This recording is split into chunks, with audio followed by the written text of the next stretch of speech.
Peakskill was not ready for what arrived that afternoon. Not the town, not the police, not the men who thought fear belonged to them. At 1:47 p.m., the road began to change. Engines slowed. Tires rolled in unison.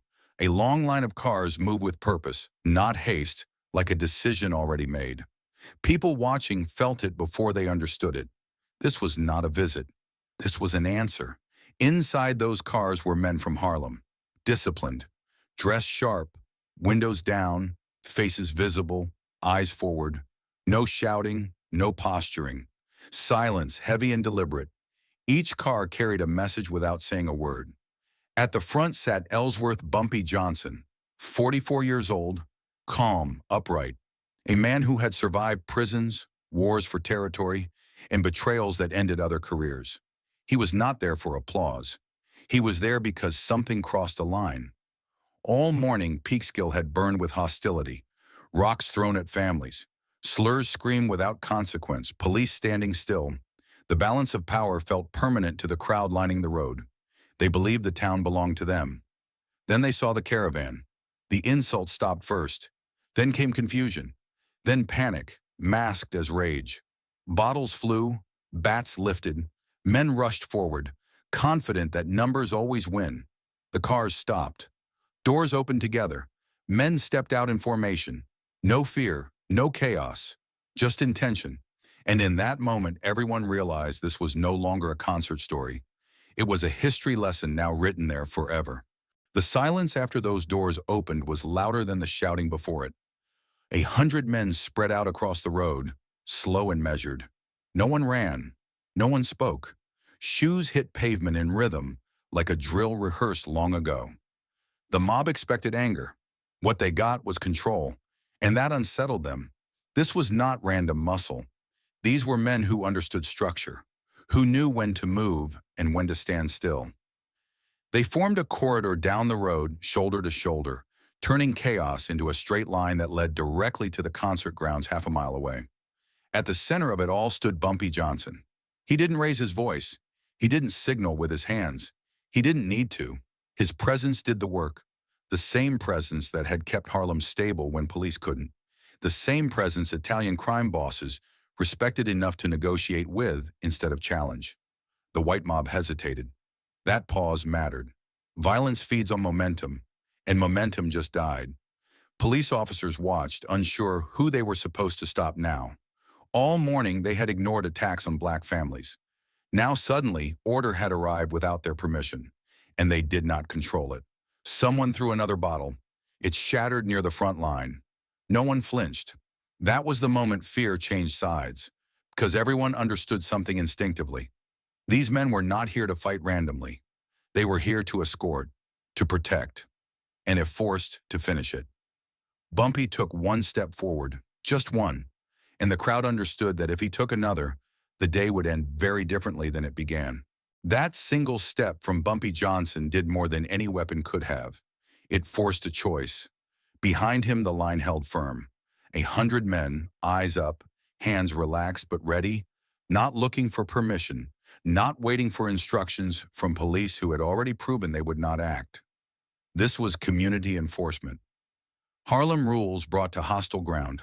Across the road, the mob fractured. Loud voices turned uneven. Men glanced sideways, checking if others were still willing to charge. Courage built on numbers collapses fast when the numbers hesitate. Police radios crackled. Officers shifted their weight. Suddenly, they cared about order. Suddenly, they were alert. But no one moved to arrest the men who had thrown rocks all morning.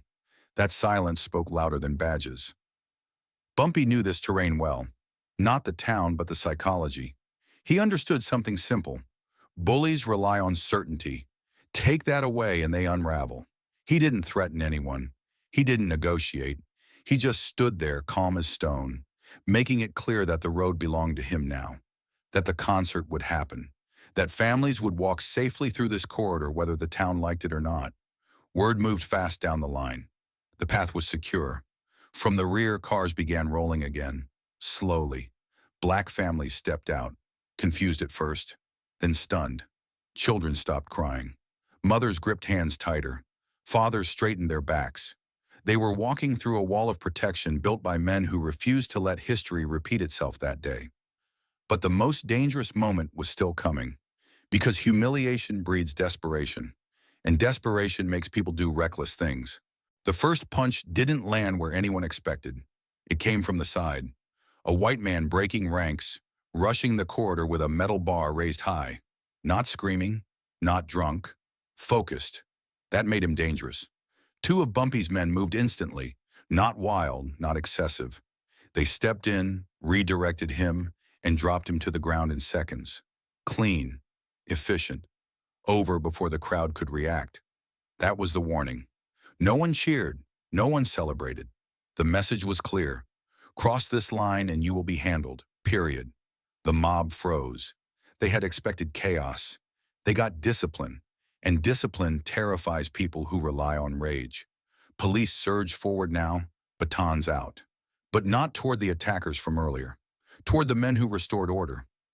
History works like that sometimes. Still, they hesitated, because stepping in meant choosing a side in front of witnesses. Bumpy turned his head slightly, not to the police, to his men. A quiet signal passed through the line. Stay calm, hold the corridor. Do not escalate unless forced. This wasn't about winning a street fight. It was about making the concert possible, about proving that intimidation only works until someone answers it properly. Up the road, the stage stood empty. Paul Robeson had not arrived yet. Every minute mattered. If this collapsed now, the town would claim victory without ever admitting what they had done. A siren wailed in the distance. Reinforcements or interference. No one knew which. And then from behind the line, a voice broke through. They're coming. The voice came from one of the scouts at the rear of the caravan. More cars, state police this time. That changed the equation. The local officers stiffened, relieved and threatened at the same time. State troopers meant oversight, witnesses, reports that could not be buried as easily as the morning's violence. Bumpy didn't move. He had anticipated this. Escalation always draws authority. The key is to look like the only adult in the room when it arrives. The corridor stayed intact as the first trooper vehicles rolled up. They saw something they hadn't been briefed for. Order, calm, families moving safely, and a hostile crowd kept at bay not by force, but by presence. The question hung in the air. Who started this? No one answered, because the truth was inconvenient. A senior trooper approached Bumpy, not aggressively, curious. Two men who understood power without needing to announce it. Words were exchanged quietly. No shouting, no demands, just facts laid out with precision. Black families had been attacked. Police failed to intervene. Protection was organized. No one was chasing anyone. No property destroyed. No weapons drawn. The trooper looked down the road, looked at the crowd, looked at the line of men who had not moved an inch. He made a choice. The troopers turned toward the mob and pushed them back, not violently, firmly, clearing space, restoring order where it should have been restored hours earlier. That decision cracked something open, because once the state acknowledged what was happening, the town lost control of its own narrative. And then the word everyone had been waiting for traveled up the line. Paul Robeson had arrived. Paul Robeson stepped out of his car into a town that had tried to break him before he ever opened his mouth. He took in the scene slowly, state troopers holding back a hostile crowd, black families moving freely down the road, and a silent line of men standing guard like sentinels. He understood immediately what had happened and who had made it possible. Robeson locked eyes with Bumpy Johnson from a distance. No nod, no wave, just recognition. Two men who fought different battles but knew the cost of losing one. The corridor tightened as Robeson began to walk toward the stage. Children stared. Elders whispered prayers. Every step felt unreal. Just an hour earlier, this same road had been a gauntlet of hate. The mob had not disappeared. It had been contained. And containment breeds fury. Slurs returned, weaker now. Throats hoarse, voices cracking. Their power was slipping and they knew it. Police formed a buffer near the stage. Cameras appeared. Reporters sensed the shift. This was no longer a local disturbance. This was a national embarrassment waiting to happen. Bumpy stayed where he was. He did not escort Robeson personally. That wasn't his role. His job was to ensure the performance happened, not to be seen doing it. Robeson reached the stage. He turned once, scanning the crowd, the guards, the hostile faces pushed back by force they could not challenge. He adjusted the microphone. And for a split second, everyone wondered the same thing. Would the town allow him to speak? The first note out of Paul Robeson's mouth cut through Peakskill like a blade. Not loud, not angry, controlled, steady. A voice trained to fill halls, now filling a battlefield of nerves and resentment. The crowd fell quiet in layers. First the families near the stage, then the guards, then even some of the men pushed back by the troopers. Music does that when it arrives at the right moment.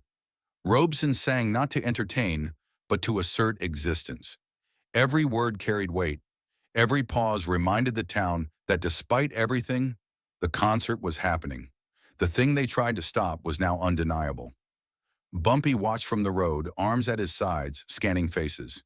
He wasn't listening for the song. He was listening for movement. A sudden rush, a thrown object, a bad decision from someone desperate to reclaim control. It never came, because the balance had fully shifted. State police presence grew, reporters scribbled, cameras rolled. The mob's numbers thinned as men slipped away, unwilling to be seen now that daylight and documentation had arrived. Robeson finished the first song. Applause erupted. Loud, defiant, cathartic. It rolled down the road and crashed into the men who had tried to silence it. That applause mattered. It told the story before anyone else could twist it. Behind the scenes, officials whispered about permits, liability, and optics. No one wanted responsibility for stopping this now. But the day was not over yet, because humiliation doesn't disappear quietly. It waits. As the music continued, the danger shifted instead of disappearing. The loudest men were gone now. What remained were the quiet ones, the ones who stayed back, watching, memorizing faces. That kind of hatred doesn't shout, it studies. Bumpy noticed it immediately. He adjusted positions without anyone realizing. Two men stepped closer to the tree line. Another moved nearer the parked cars. Small changes, invisible to the crowd, critical if things turned. This was the part history books skip, the waiting, the tension after the cameras arrive but before they leave. When people assume the threat has passed because the main event is underway. It hadn't. A rock sailed from far back in the crowd. It missed the stage and thudded into the dirt. Troopers reacted fast, pushing deeper, grabbing someone at random. The crowd stirred, then settled again. The moment passed, but the message was clear. Someone still wanted blood. Robeson kept singing. That decision mattered more than the song itself. Stopping would have handed control back to fear. Continuing stripped it away. Bumpy exhaled slowly. He knew how this ended now. Not with a riot, not with a massacre, but with something worse for the town. Exposure. By the time the concert ended, Peakskill would not be able to pretend this never happened. There were too many witnesses, too many notes taken, too many questions that would follow, and as the final song approached, Bumpy made one last calculation. How to leave without giving anyone a second chance. The final song began, low and steady. Robeson's voice filled the air, wrapping around the crowd like a warning and a comfort at the same time. Every note reminded Peakskill who controlled the day. Bumpy's men didn't move visibly. They didn't need to. Their mere presence was the shield. Eyes scanned every alley, every side street, every window where trouble could emerge. They weren't just protecting a concert, they were protecting a statement. And then it was time. As the last chord hung in the air, Bumpy gave a subtle signal. Not to shout, not to charge, just a lean of his head. Cars at the rear of the caravan started their engines quietly. One by one, the men lined up. The corridor they had created began to reform, this time to lead everyone out safely. The mob realized too late that the day was over. They had lost control entirely. State troopers could not stop what had already been proven. Black power, organized and disciplined, could move through their streets unchallenged. Families followed the line, cautious but unafraid. Children skipped ahead, sensing safety for the first time that day. Mothers held arms tight, eyes wide, absorbing the spectacle that would become legend. Bumpy walked last, scanning the perimeter, ensuring no reckless act went unaddressed. Peakskill had been tested and it had failed. The town would not recover this humiliation easily. And then in the midst of relief and quiet applause, Bumpy allowed himself the smallest smile. The message was complete.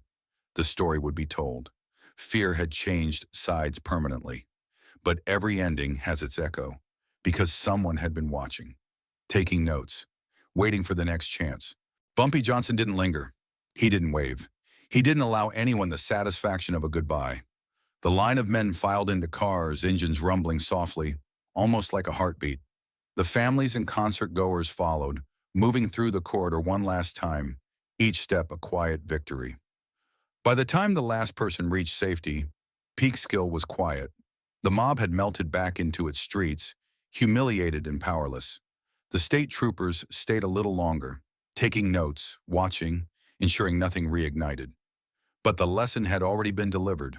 Clear, unmistakable, permanent. Robeson descended from the stage and caught Bumpy's eye one last time. No words were exchanged. None were needed. Respect, recognition. History had been made that day in a small town that thought it could dictate fear. Bumpy climbed into his car. Engines fired in unison. The caravan moved slowly away, just as it had arrived. Calm, controlled, unassailable. 100 men from Harlem had rewritten the narrative, proving that organized courage could defeat not just hatred, but the inertia of authority that tolerated it. Peakskill would remember this day forever. White supremacist mobs could throw rocks, hurl slurs, and threaten with impunity, but when met with calculated strength, they folded. That was the power Bumpy wielded. Not weapons alone, not numbers alone, but respect enforced with discipline. As the cars disappeared down the road, whispers spread. This was more than a concert, more than a protest, more than a fight. It was a lesson for anyone who believed fear could be owned. And for those who would challenge it in the future, the story of Bumpy Johnson would remain a warning. History doesn't always remember those who shout the loudest. Sometimes it remembers those who walk through fear and refuse to be stopped. That day, Bumpy Johnson did exactly that.